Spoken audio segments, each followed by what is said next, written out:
السلام عليكم ورحمة الله وبركاته. ازيكم يا حبايبي؟ عاملين ايه؟ اخباركم ايه؟ وحشتوني كتير كتير. النهارده عملنا ايه؟ عملنا محشي من غير ما نحطه على النار ولا اي حاجه خالص. ازاي يا ام شاذة عملت محشي من غير ما تحطيه على النار؟ يعني سويتيه ازاي يا ام شاذة؟ عملتيه ازاي؟ هقول لكم. تعالوا نصلي على الحبيب المصطفى ونخش يلا الفيديو ونسمي الله ونقول بسم الله الرحمن الرحيم ونصلي على النبي ونقول اللهم صل وسلم وبارك عليك يا سيدي يا حبيبي يا رسول الله. ويلا نبدأ الفيديو. السلام عليكم ورحمة الله وبركاته. ازيكم يا حبايبي؟ عاملين ايه؟ اخباركم ايه؟ يا رب تكونوا بخير. النهارده هنعمل ايه مع بعض؟ هنعمل بط ماشي، وهنعمل محشي خاص وسالق وليف. طيب قلت اعمل معاكم الاول البط، احنا عملناه مع بعض قبل كده بس هنعمله مع بعض. انا حطاه في الحله على النار اهو ماشي، هيتلوح شويه وهنضيف طماطميه ماشي وبصلايه،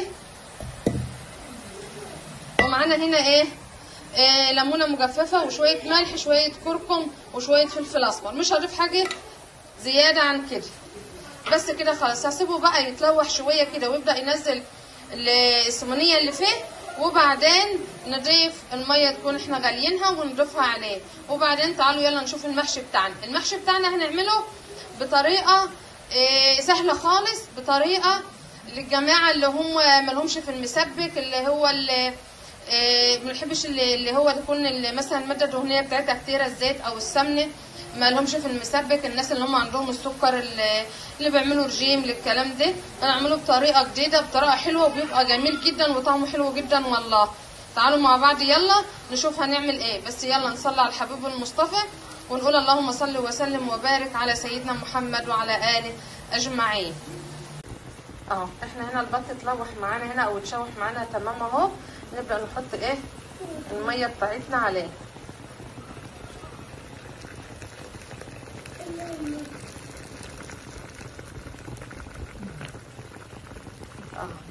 الميه دي طبعا انا غلياها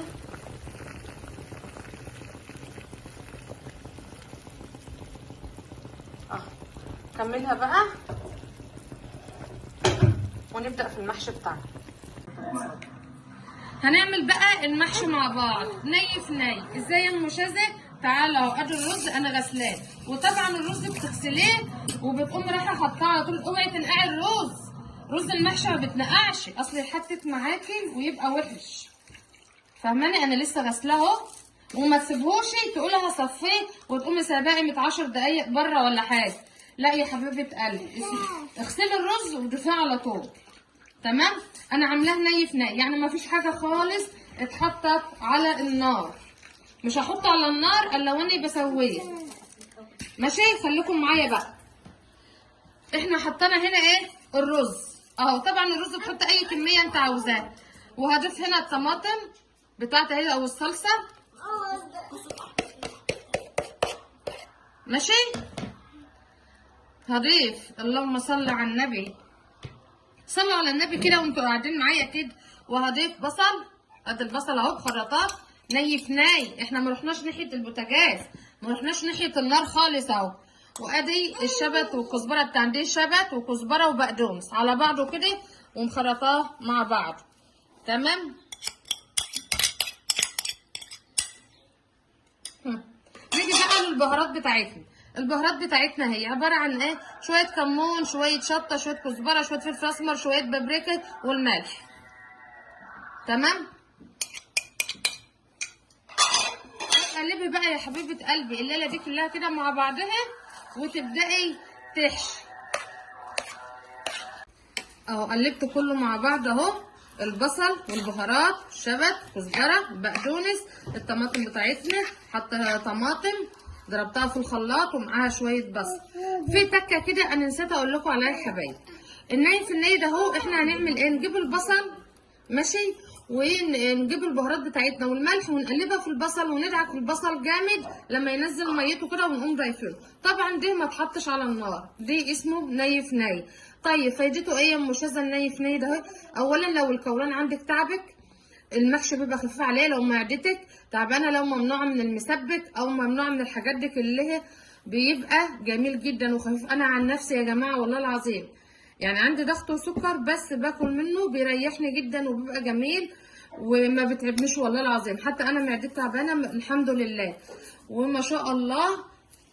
نبدا بقى احنا نحشي. هتحشي يا ام شاذة؟ بصراحه انا مش هحشي كرنب، انا عندي كرنب سلقاه ومجهزاه ومخزناه في الفريزر، بس انا جبنا ايه، هعمل محشي سلق وخس ولفت وكده. جبت هنا الحله بتاعتنا معانا اهي، حاطه فيها ايه الحله دي يا ام شاذة؟ حاطه فيها خرط الكزبره. دي ايه؟ خرط الكزبره، اللي هي العيدان الطويله اللي بتبقى في الاول. خرطتها وحطيتها اهوت في الحله. مش هحط بقى فوقها ايه، طب في ناس بتحط طبقه بصل وطبقه طماطم وطبقه فلفل، انا هعمل نص الحله بصل وطماطم وفلفل. لا، انا حطيت بس خرط الكزبره وهنحشي على طول ان شاء الله، ومش هيتحرق ولا هيحصل له حاجه. يلا نبدا نصلي على الحبيب المصطفى وهنبدا محشي. والزيت بتاعنا اهو، فهنحط كميه قليله من الزيت. عارفين انا حطيت كميه قليله ليه؟ هو عارفين ان المحشي بيحتاج كميه كبيره من الزيت او السمن. انا حطيت زيت بس، لان انا مش بستعمل السمن في الطبيخ بتاعي. بس يا كريم، لان اللهم صل على النبي، انا عامله بط والبط بتاعي سمين وهسقيه بشوربه البط. بس يا كريم، هسقيه بشوربه البط فهيبقى ايه، سمين وحلو. يلا ماشي يا انجي، يلا كده احنا حشينا شويه اهو. بوريكم المحشي، حشينا حوالي نص الحله اهوت سلق. شايفين؟ مفيش حبايه رز على المحشي. الواحده الشاطره ما تخليش على المحشي رز، عشان لما بيستوي بيبقى شكله وحش. حبايه رز على المحشي كده على الورق من فوق، لا زي ما انتم شايفين كده اهوت اهو. شايفين؟ في ثواني كده خلصنا. ني صحي وجميل ومفيد. يلا بقى ارجع لكم بقى تاني عشان الفيديو ما يطولش لما نسوي المحشي والبط. كده خلصنا اهو. هنقوم نعلق عليها بقى كده. خلاص خلصنا المحشي بتاعنا وعملنا البطه وحمرناها. ودي كان الوركان دول نص دكر يا جماعه. انا عملت على قد العيال، لان احنا عندنا بصراحه محدش بياكل البط الا 2 بس، فعملت لهم البط ده. ايه رايكم؟ وادي المحشي وقدمناه خلصنا. بس والله العظيم طعم المحشي خيال وخفيف وجميل، بسم الله ما شاء الله والله العظيم. من غير ما نقلع النار وزيوت بقى ودهون ومنحيه وتعب. لا اهو ما شاء الله وخفيف جدا وجميل. بألف هنا على قلوبهم يا رب العالمين. اهو